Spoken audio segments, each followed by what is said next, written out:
छोटी बच्ची यहाँ आती है और एक सेब को उठाकर घर की तरफ जाने लगी। उसकी मोम उसे देखकर फौरन आवाज लगाकर बुला लेती है। बच्ची की मोम का नाम था जेसिका और इसके 2 बच्चे थे, एक ये बच्ची और दूसरा था छोटा बेटा। बच्ची वो सेब अपनी मोम जेसिका को लाकर दे देती है और क्योंकि उनके घर में तो पहले ही ढेर सारे सेब पड़े थे और वो सारे तो सड़ भी गए थे, इसलिए जेसिका वो वाला सेब टोकरी में फेंक देती है। तो इस वजह से उसकी बेटी नाराज हो गई, कहती है मामा वो सेब मैं आपके लिए लाई थी इतने प्यार से और वो आपने टोकरी में डाल दिया, दिल तोड़ दिया आपने मेरा। फिर अब पता चला कि असल में जेसिका को नशे की लत थी, लेकिन कुछ दिन पहले ही वो हॉस्पिटल से अपना इलाज करवा के आई है, इसीलिए फिलहाल उसने नशा छोड़ दिया था। उसके हस्बैंड को भी नशे की बहुत बुरी आदत थी। अब जेसिका ने नशा छोड़ दिया था पर उसके हस्बैंड का नहीं छूट रहा था, इसीलिए वो यहाँ नहीं रहता, इनसे अलग रहता है। उसने अपनी बीवी बच्चों की जिम्मेदारी छोड़ दी थी, तो जेसिका को अकेले ही अपने बच्चों का ख्याल रखना पड़ रहा था। अब जिस घर में वो अपने बच्चों के साथ रह रही थी वो उसके डैड का था, जिनकी अब मौत हो चुकी है। घर काफी पुराना और टूटा फूटा सा है, सामान भी यहाँ ज्यादा नहीं है। कमरों और दरवाजों की हालत भी बहुत खराब थी,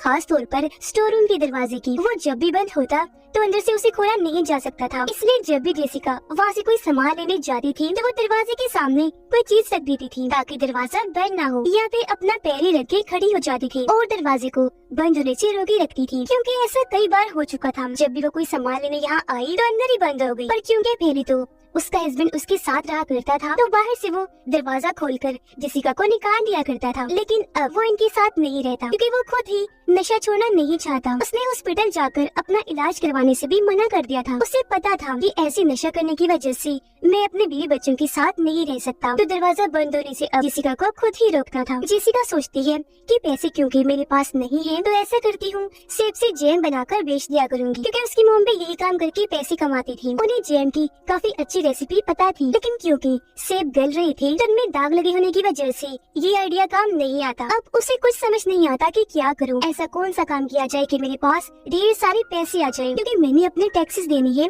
सर पर कर्जा चढ़ रहा है और 2 बच्चों को पालने की जिम्मेदारी है। तो ये सारी बातों को सोचकर वो काफी परेशान हो रही थी। फिर उसे ख्याल आया कि मैं अपनी मोम के पास ले जाती हूँ, क्योंकि वो शहर में रहती है तो वहाँ जरूर कोई अच्छा काम करने को मिल जाएगा। उसने अपनी मोम को कॉल की, इस पर उसकी मोम का कहना था कि बेटा अगर तुम आ ही रही हो तो काम करने के इरादे से ही आना, क्योंकि तुम्हें नशे की लत थी, अब बेशक ना हो लेकिन पहले तो थी, जिस वजह से मुझे तुम पर इतना यकीन नहीं है। जेसिका जवाब देती है मॉम मैं काम करने के लिए ही आ रही हूँ, क्योंकि मेरे ऊपर बहुत सारी जिम्मेदारियाँ हैं। जिसके बाद वो जाने के लिए सामान पैक करने लगी। वो सामान स्टोर रूम में पड़ा था, दरवाजा खुला ही था, इसलिए वो अंदर चली जाती है।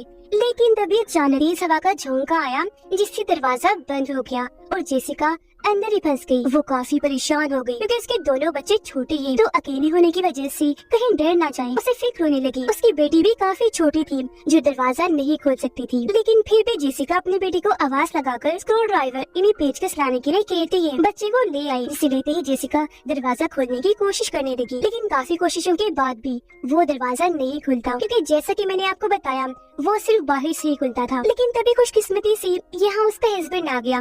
वो दरवाजा खोलता है और जेसिका बाहर आ गई। वो उसका मजाक उड़ाते हुए कहने लगा, जेसिका अब तो मुझे हैरानी भी नहीं होती कि तुम स्टोर रूम में बंद हो गई हो, क्योंकि ये तो तुम्हारा रोज का ही काम बन गया है। पता नहीं तुम जान के करती हो, उसी क्या छोटी बच्ची हो, इतनी बेवकूफी कैसे कर सकती हो तुम। जेसिका बोली पहली बात तो ये है कि नशा करने की वजह से तुम्हारा यहाँ आना मना है, और दूसरी बात कि तुमने मेरी मदद की उसके लिए शुक्रिया, लेकिन अब तुम यहाँ से चले जाओ क्योंकि तुम नशे में हो और मैं नहीं चाहती कि इसका बुरा असर मुझ पर या मेरे बच्चों पर पड़े, क्योंकि मैं नशा छोड़ चुकी हूँ। लेकिन यहाँ पता चला कि वो खुद तो आया ही था, साथ ही अपने साथ अपने दोस्त को भी लाया था जिसका नाम सैमी था। वो अच्छा आदमी नहीं था, वो भी नशा किया करता था और बच्चों को अगवा करके उनके साथ गलत करता था। इसी वजह से जेसिका को वो सख्त नापसंद था। वो नहीं चाहती थी कि वो कभी भी यहाँ आए। वो अपने हस्बैंड को बड़े प्यार समझाती है कि तुम प्लीज यहाँ से चले जाओ और इसे भी ले जाओ, दोबारा यहाँ कभी मत लाना। ये सुनकर सैमी को गुस्सा आ गया। वो जेसिका के पास आकर कहता है कि मैंने तुम्हें क्या कहा है, हाँ बताना जरा, तुम्हें मसला क्या है मेरे साथ।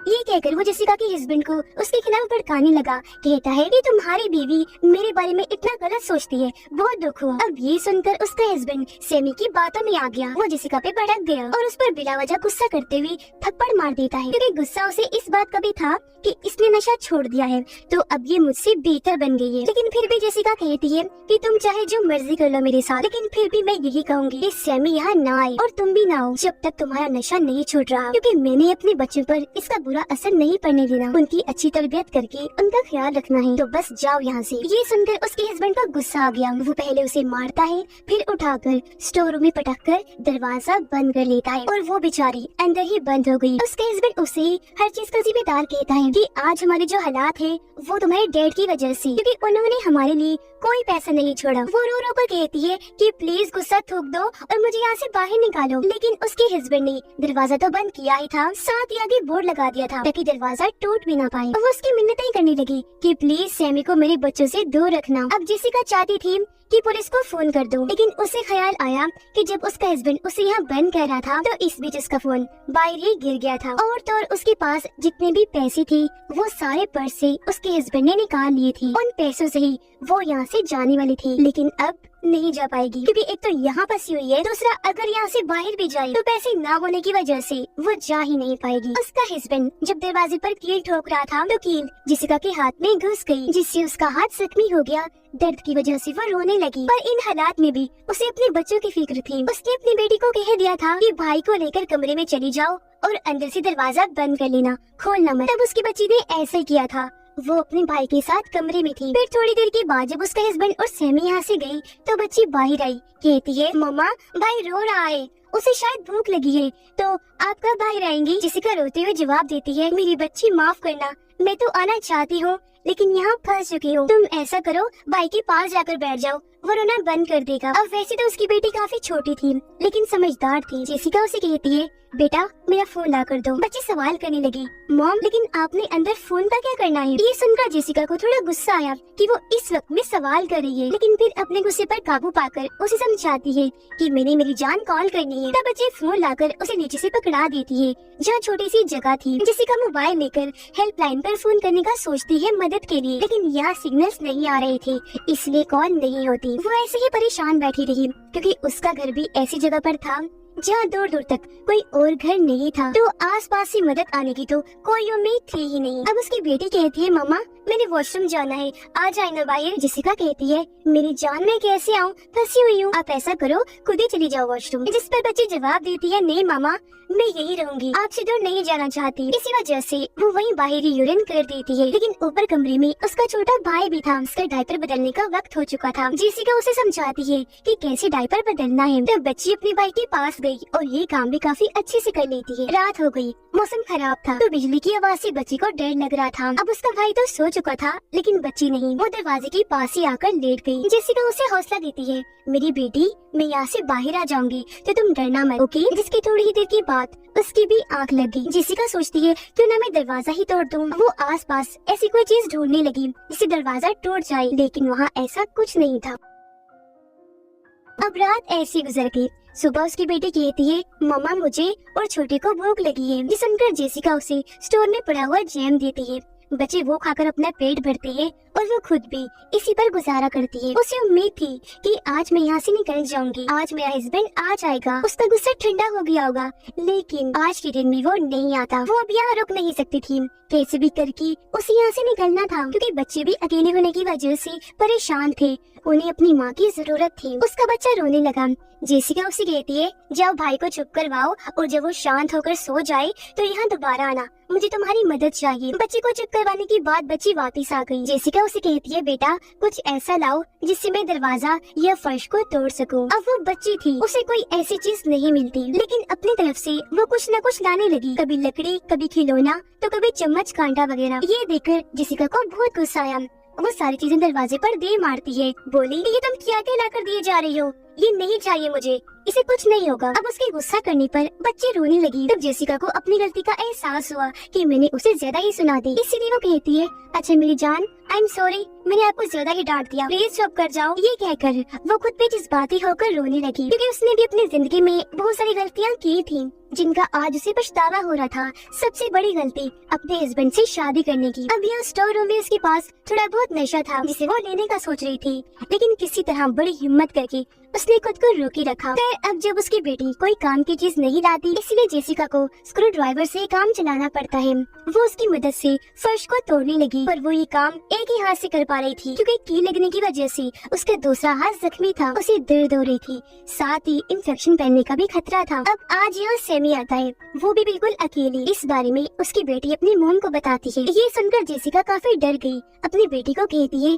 बेटा जल्दी से कमरे में चली जाओ, दरवाजे को अच्छे से बंद कर लेना और खोलना मत। बच्ची ने ऐसे ही किया, लेकिन अब वो खतरनाक आदमी यहाँ आ चुका था जिसका डर जेसिका को बहुत था। वो आते ही जेसिका का मजाक उड़ाने लगा। वो कहती है, प्लीज दरवाजा खोल दो ना, पर वो मना कर देता है कि नहीं, मैं किसी के घरेलू मामलों में दखल अंदाजी नहीं करता। ये सुनकर जेसिका समझ गई कि ये यहाँ किस इरादे से आया है, उसके बच्चों को नुकसान पहुँचाने। वो काफी घबरा गई, उसे यहाँ से जाने का कहती है और ये भी कि मेरे बच्चों से दूर रहे, पर वो नहीं जाता। तब यह मजबूरन जेसिका उसे कहती है कि मेरे पास यहाँ मेरे हस्बैंड का दिया हुआ कुछ नशा पड़ा है, अगर तुम वादा करो कि तुम यहाँ से चले जाओगी और फिर दोबारा कभी नहीं आओगी तो मैं ये तुम्हें दे दूंगी। जिस पर सैमी मान गया, कहता है ठीक है मंजूर है, ये शर्त लाओ, अब दो मुझे वो नशा। लेकिन जेसिका को उस पर भरोसा नहीं था।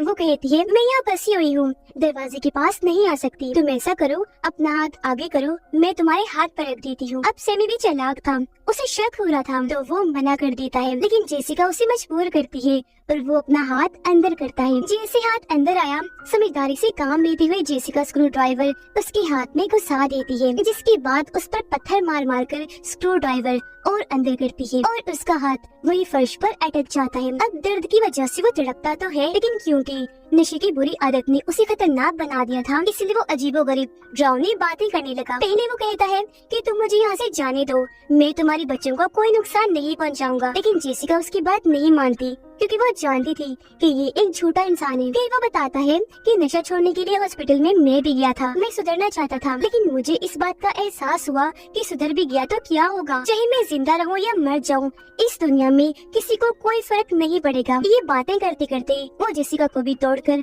कमजोर करने की कोशिश करने लगा। कहता है कि मैं जानता हूँ तुम नशा करना चाहती हो, लेकिन बस डरती हो, और देखना एक दिन तुम खुद ही हार मानकर फिर से नशा करना शुरू कर दोगी।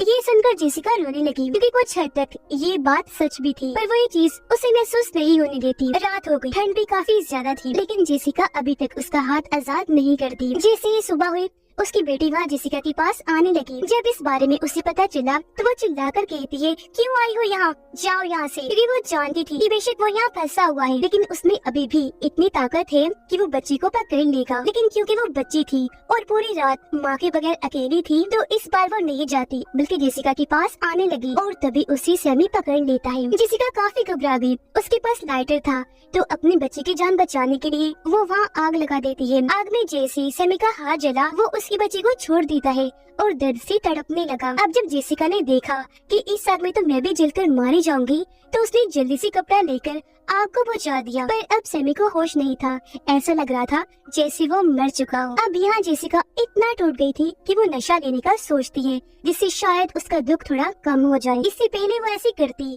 उसकी नजर सामने पड़ी बाइबल पर जाती है। उसने जैसे किताब को खोलकर देखा, हर सफ़े पर पैसे पड़े हुए थे जो उसके डैड ने जेसिका के लिए छोड़े थे। अब बाइबल में लिखी गई कुछ लाइन्स को पढ़ने के बाद वो इतनी जज्बाती हो गई कि रोने लगती है और नशा भी वही फेंक देती है। फिर वो सैमी के हाथ से स्क्रू ड्राइवर निकाल लेती है। वो बेहोश था, उसे जरा भी इस बात की भनक नहीं लगती और अब जेसिका स्क्रू ड्राइवर से फर्श की बजाय छत तोड़ने लगी। इसमें पूरी तरह वो कामयाब रही और छत को तोड़कर ऊपर वाले वॉशरूम में आ पहुँचती है। यहाँ से निकलकर वो कमरे में जाने लगी। बच्चों के पास उसे डर था कि कहीं उन्हें कुछ हो ना गया हो, लेकिन खुशकिस्मती से दोनों बच्चे बिल्कुल ठीक थे, जिससे उसकी जान में जान आई। अब बच्चे भूखे थे, खाना गाड़ी में पड़ा था जिसकी चाबी सैमी के पास थी। चुपके से चाबी उसके पास से निकालकर बच्चों को लेकर वो गाड़ी तक जाने लगी, पर बाहर बहुत तेज बारिश हो रही थी। वो बच्चे का दूध नहीं लाई थी, इसलिए बच्चों को लेकर वापस घर आ गई। सर्दियों का मौसम था और बच्चे क्योंकि बहुत भीग गए थे, इसलिए वो उनको घर में ही छोड़ती है क्योंकि वो बीमार भी पड़ सकती थी। अब खुद वो बाहर जाते हैं खाना लेने।